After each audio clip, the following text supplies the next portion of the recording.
आप लोग? जी सर। प्रत्याशी कहाँ गया? यहाँ खड़े हो भाई, तेरे लिए तो आए। रखो रखो रखो।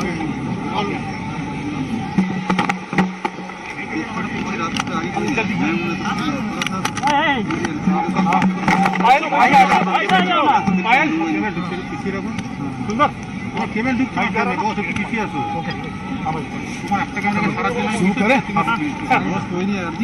सबसे पहले तो मैं आज शांतिपुर की जनता का बहुत बहुत धन्यवाद करना चाहता हूं कि हमारे प्रत्याशी जगन्नाथ सरकार के समर्थन में जो रोड शो था, आज शायद ही शांतिपुर का कोई व्यक्ति अपने घर में था।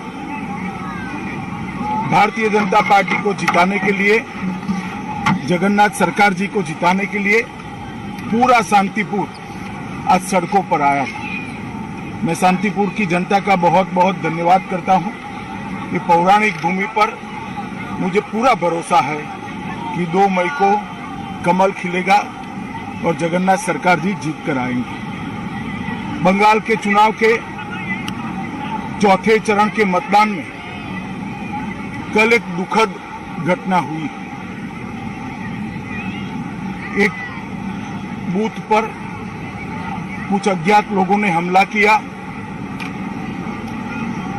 सीआरपीएफ के हथियार लूटने का प्रयास किया और जब सीएपीएफ ने अपने बचाव में, अपने हथियार बचाने के लिए गोली चलानी पड़ी, इसमें 4 लोगों की एक मृत्यु हुई। ये बहुत दुखद घटना है। मगर इससे ज्यादा दुखद जिस प्रकार से इस घटना को पॉलिटिसाइज किया जा रहा है वो है। मैंने ममता दीदी के स्टेटमेंट देखे हैं। उसी बूथ पर सुबह आनंद बर्मन का हत्या कर दिया गया, गुंडों द्वारा हत्या कर दिया, और वो इसलिए हत्या कर दिया गया कि वहां पर मतदान न हो पाए। उसी बूथ पर हमला किया गया और उसी बूथ पर सीआईएफएस के हथियार लूटने का प्रयास किया। मगर ममता दीदी सिर्फ 4 लोगों को श्रद्धांजलि देती है, आनंद बर्मन की मौत की उनको नहीं पड़ी।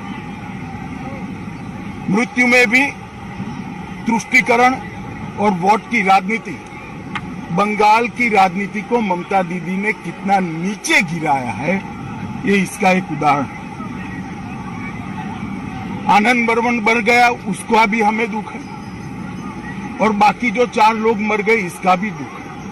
मृत्यु किसी की भी हो, वो राजनीति के परे होनी चाहिए।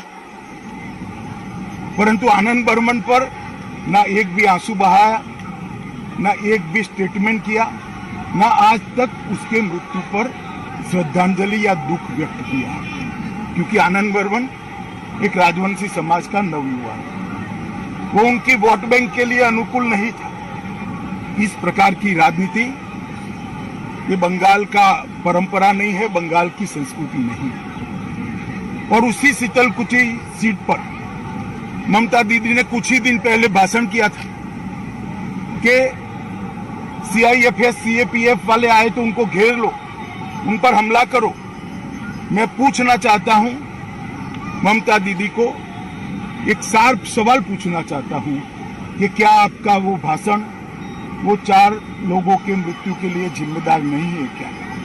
अगर आप वो भाषण न करती कि 4 युवा सीआरपीएफ पर हमला करने का हिम्मत करते क्या?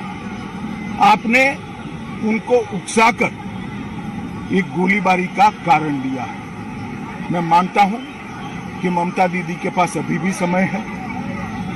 जो 5वां युवा मर गया है उसको भी श्रद्धांजलि दें, उसकी भी बात करें, और बंगाल की जनता को इसके लिए, ये जो उन्होंने भाषण किया था, इसके लिए बंगाल की जनता के समक्ष माफी मांगी। और साथ में मैं बंगाल की जनता को विनती भी करना चाहता हूं, ये एक घटना छोड़कर बाय एंड लार्ज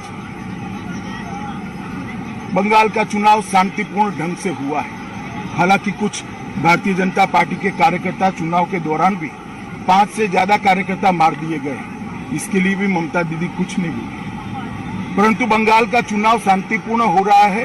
वो बंगाल में एक नई शुरुआत, पहले कम्युनिस्ट और फिर तृणमूल कांग्रेस ने राजनीतिक हिंसा को बढ़ावा दिया है।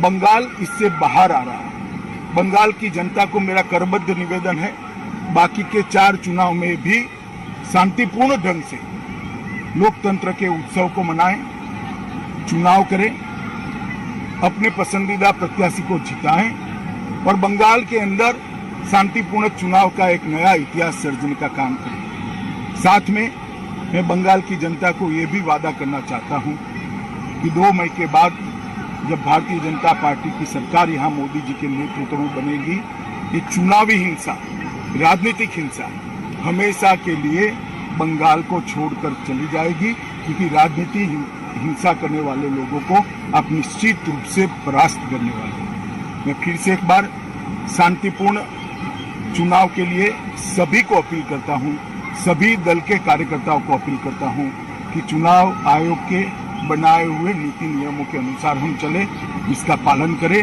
और चुनाव को शांतिपूर्ण रखें। धन्यवाद।